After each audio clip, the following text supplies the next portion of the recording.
les Américains ont rappelé à la Russie que si jamais il y avait la moindre agression contre un pays de l'OTAN, eh bien, les États-Unis entraient en guerre. C'est dire si la situation est en fait exceptionnellement grave.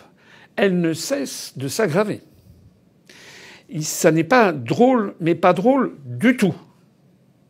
Alors, ce qui a motivé cette attaque russe, je pense que c'est 3 éléments. Le premier élément, c'est que, puisqu'on claironne, les pays de l'Union européenne et les pays de l'OTAN claironnent qu'ils vont donner des armes au gouvernement de Kiev, puisque le Nord, l'Est et le Sud sont quasiment interdits d'accès pour venir de l'étranger, puisque le ciel aérien est également, semble-t-il, très difficile d'accès, eh bien, c'est par la terre, et notamment par la Pologne, que peuvent être acheminés les armements. Il ne faut pas demander aux Russes d'être quand même plus bêtes qu'ils ne le sont. C'est-à-dire que les Russes, sachant qu'il va y avoir des armes qui vont arriver, qui vont être livrées à l'Ukraine pour être utilisées contre eux, eh bien, évidemment, ils surveillent tout ça par satellite ou par des systèmes de surveillance divers et variés. Et donc, eh bien, ils ont prévu de tirer. Et c'était le cas puisqu'il semble que du matériel militaire assez significatif venait d'être livré sur cette base militaire. C'est la première raison. Ils ont tout de suite détruit dans l'œuf les armements que nous payons avec nos impôts, qui sont en fait détruits, si je comprends bien. Nul doute d'ailleurs que les autres subiront à peu près le même sort. Ça, c'est le premier point. Le deuxième point, c'est que, en faisant cela, les Russes ont permis de révéler à la planète entière ce qui était, paraît-il, un faux, c'était, paraît-il, une fake news, c'était des propos de complotistes. Les Russes ont amené l'ensemble des journaux, notamment occidentaux et des dépêches de presse, à reconnaître qu'il y a en Ukraine, même si c'est dans la partie ouest, c'est bien en Ukraine, qu'il y a en Ukraine une base où il y avait des formateurs, c'est-à-dire des soldats en fait, peut-être avec des rangs d'officiers, mais des soldats, des instructeurs américains, canadiens, je crois aussi baltes, bref, de pays de l'OTAN, dont les États-Unis et le Canada, qui sont là depuis longtemps pour former les soldats ukrainiens. On a appris également que cette base servait régulièrement d'exercice dans le cadre des troupes de l'OTAN. Il y a même eu d'ailleurs des photos qui circulent en ce moment sur Internet. Alors, d'un seul coup, on se rend compte que Vladimir Poutine, que l'on a présenté comme un paranoïaque, etc., je suis désolé, il a raison.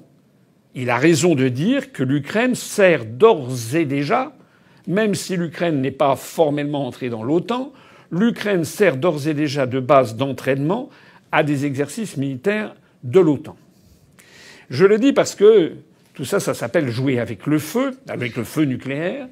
Et je le dis parce que je suis outré de la réaction des responsables politiques français ainsi que des médias occidentaux et des médias français. Le troisième point qui découle de cette intervention militaire russe, de ce bombardement, c'est que la Russie vient de montrer qu'elle n'hésitera pas à monter en puissance. Je pense qu'il vient de se passer un tournant, parce que pour la première fois, on voit les Russes qui bombardent une cible militaire importante, qui, d'après le bilan, aurait fait déjà 35 morts, à quelques kilomètres d'un pays de l'OTAN. Et pour répliquer, en fait, à la présence sur le territoire ukrainien de formateurs américains, canadiens et de membres de l'OTAN. Cela signifie, et je pèse mes mots, que les Russes envoient un message sans fioriture, à la fois à Washington, à la Commission de Bruxelles, au gouvernement de Berlin, au gouvernement de Paris, mais aussi à Londres et puis à tous les gouvernements européens qui sont dans l'OTAN. Les Russes viennent d'envoyer un message comme quoi qu'il arrive, ils ne laisseront pas passer l'Ukraine dans le cadre de l'OTAN. Je l'ai déjà dit 10 fois lors d'interventions télévisées. Et donc que les Russes sont prêts à tout. Alors, je voudrais maintenant m'adresser ici avec une certaine colère rentrée contre les dirigeants politiques français et contre les médias. Est-ce que vous vous rendez vraiment compte de ce que vous faites? Nous avons affaire à la première puissance nucléaire planétaire. Nous avons affaire au peuple russe. Nous n'avons pas affaire uniquement à Vladimir Poutine. Nous avons affaire à toute la hiérarchie militaire, tout l'état-major russe. Une très grande partie du peuple russe, quoi qu'on en dise dans les médias occidentaux, soutient Vladimir Poutine. Vladimir Poutine n'est pas Hitler. Vladimir Poutine n'a jamais dit qu'il s'attaquerait à des pays de l'OTAN. Vladimir Poutine a toujours dit que la Russie avait besoin d'une zone de protection et donc a toujours demandé que l'Ukraine n'entre pas dans l'OTAN. Accessoirement, bien sûr, que les républiques autonomes de l'Est, qui sont bombardées depuis 8 ans par le régime de Kiev, eh bien, soient considérées comme autonomes ou indépendantes. Et bien sûr que Kiev reconnaisse le rattachement de la Crimée à la Russie. En attendant, le point fondamental, c'est que l'Ukraine ne doit pas entrer dans l'OTAN. Et que les Russes ne transigeront pas, dussent-ils aller jusqu'à la guerre nucléaire. Dussent-ils aller jusqu'à la guerre nucléaire. Alors moi, je voudrais ici quand même que les esprits se refroidissent. Est-ce que l'on comprend ce qui se passe? Est-ce que l'on comprend que l'Occident et l'Union européenne sont en train de chauffer les esprits des populations au point qu'elles imaginent qu'il serait assez normal d'avoir un conflit nucléaire avec la Russie pour que l'Ukraine, qui n'entrera pas dans l'Union européenne, d'ailleurs les pays de l'Union viennent de le dire, pour que l'Ukraine puisse éventuellement adhérer à l'OTAN. On voit bien qu'il y a ici une partie de bras de fer énorme qui se produit. On voit bien que ce qui compte, ce n'est pas du tout la liberté de l'Ukraine et la démocratie en Ukraine. Les Occidentaux s'en fichent pas mal. Quand on voit le soutien que les Occidentaux apportent à des régimes dictatoriaux ou totalitaires comme l'Arabie saoudite, le Qatar, l'Arabie saoudite qui bombarde le Yémen, où il y a des milliers de morts civiles dont on ne parle jamais, sur lesquels on ne fait jamais s'apitoyer les Français. Il n'y a jamais de la projection sur l'hôtel de ville de Paris, l'hôtel de ville du Havre ou l'hôtel de ville de Marseille. On n'a jamais la projection des drapeaux, du drapeau yéménite. Pourtant, il y a, depuis 2015, plus de 10 300 enfants qui ont été tués par des bombardements de Saoudiens avec des armes françaises et américaines. Si les Occidentaux sont prêts à aller jusque-là, c'est bien parce que l'objectif de toute cette opération, l'objectif de la présence de troupes de l'OTAN et américaines en Ukraine, c'est bel et bien l'objectif d'attaquer la Russie. Que propose Mme Pécresse quand elle dit qu'il faut stopper le dictateur Poutine? Que propose-t-elle concrètement? Nous prenons des mesures, des sanctions économiques et financières.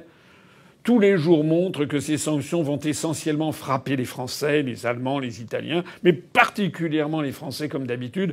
Particulièrement, nous serons les dindons de la farce.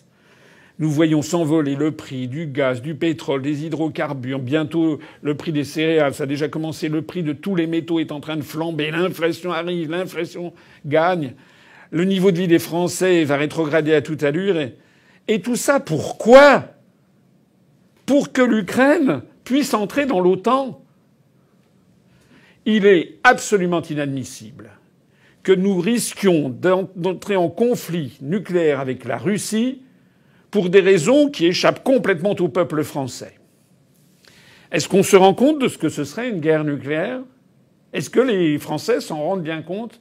Mais que si les États-Unis et la Russie se livraient à une guerre nucléaire, il y aurait probablement instantanément 25% de la population planétaire qui périrait immédiatement. Mais ceux qui survivraient seraient dans une situation épouvantable parce que il se produirait un tel dégagement de poussière radioactive montant dans la stratosphère que pendant 2, 3 ou 4 ans, la planète serait plongée dans l'hiver nucléaire.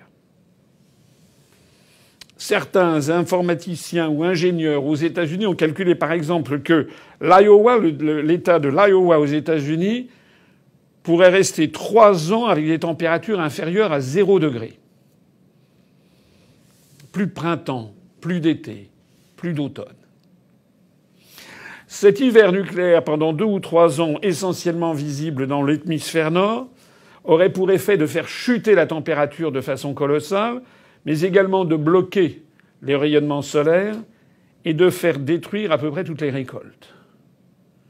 On estime, j'ai vu ça, que 97 à 99% de la nourriture disparaîtrait en France, au Royaume-Uni.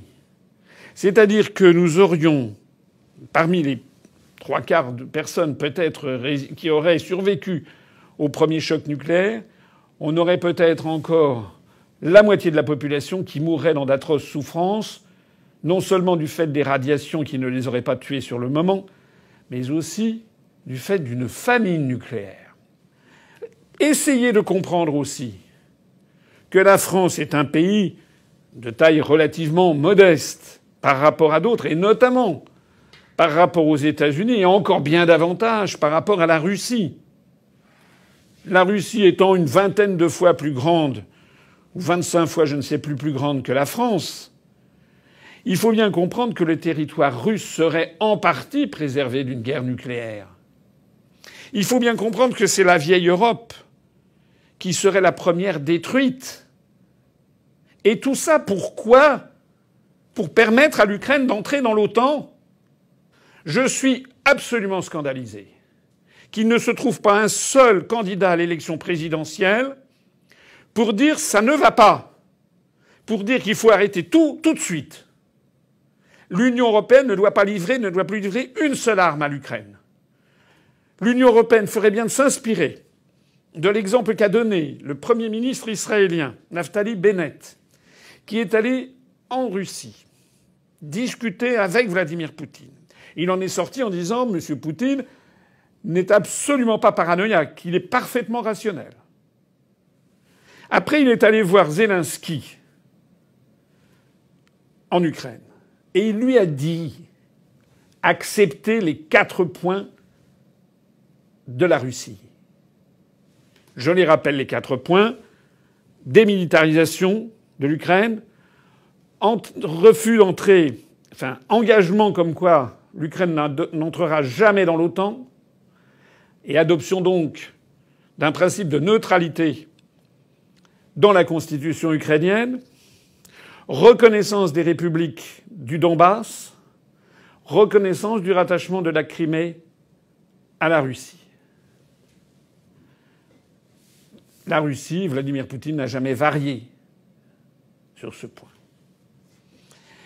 Alors, je trouve qu'il est absolument inadmissible qu'alors même que nous sommes dans une élection présidentielle, ces sujets où il est question rien de moins peut-être que de maintien de la vie sur Terre, de la destruction de toute civilisation sur le continent européen et peut-être sur l'ensemble de l'hémisphère nord, il est dingue en fait que ce soit traité avec frivolité. On a vu M. Macron riant aux éclats dans la Galerie des Glaces à Versailles, tenir des propos devant les médias, alors devant les télévisions françaises, jouant comme ça le père de la nation, c'est très inquiétant, je suis pessimiste. Et ensuite, devant des télés étrangères, I am definitely optimistic, ça veut dire je suis absolument optimiste. Je suis inquiet, pessimiste. Mais il a aussi fait une déclaration à la presse étrangère. Avec le président. Avec Vladimir Poutine, vous avez vu la possibilité d'espoir. C'est possible de répondre en anglais, s'il vous plaît. If you want. Et on sait ce qu'il va répondre. Pessimiste en anglais se dit pessimistique. You know, I'm definitely optimistic. Qu'est-ce que c'est que ça ? la France est tenue par une bande de gamins. Ils ne se rendent pas compte de leurs actes, ni de leurs propos.